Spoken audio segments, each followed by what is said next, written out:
shadow of a doubt that the Soviet Union was very interested in UFOs. It would not be surprising if saucers had crashed in the Soviet Union.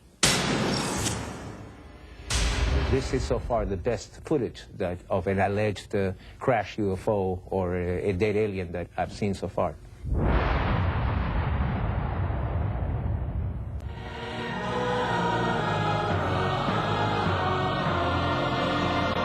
Separately had initiated studies of UFOs.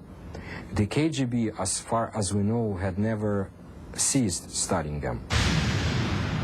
This Soviet Air Force footage was obtained by a group of Russian ufologists. It was declassified by the USSR's Ministry of Defense just before Boris Yeltsin took power. What we are looking at is a view from the cockpit camera of a MiG-23 Flogger, scrambled to intercept two unknown targets.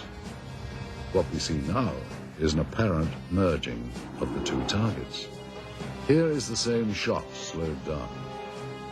These are obviously not typical flight characteristics of NATO or any other convention. It corresponds with Vereshchagin's story. What we are looking at is the scene of the crash site in Pereyaslawski as viewed by a camera on top of a military truck. The focal point of this scene is here, and indeed appears to be a disc embedded in the ground. Here we see soldiers exiting the truck, led by a captain. The troops are met by another officer, this one a major, and then they join other soldiers and officers already on the scene.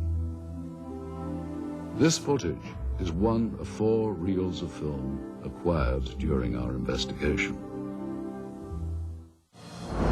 The two groups that have, without question, been exchanging information freely are the Russian and Western ufologists. It's with a sense of full cooperation that much of the formerly sensitive information is... All right, what's happening here is that they're using dissecting scissors to open up the sternum, which is a common procedure at that time. He's using the proper tool.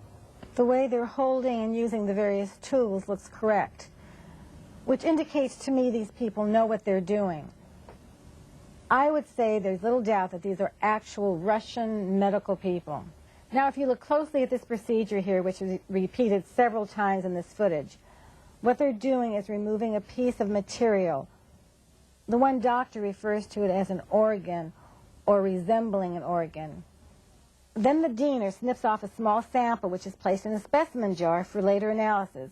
Well, that's exactly what would be done in a forensic case or in the case of scientific research, for instance, if some new species had been discovered.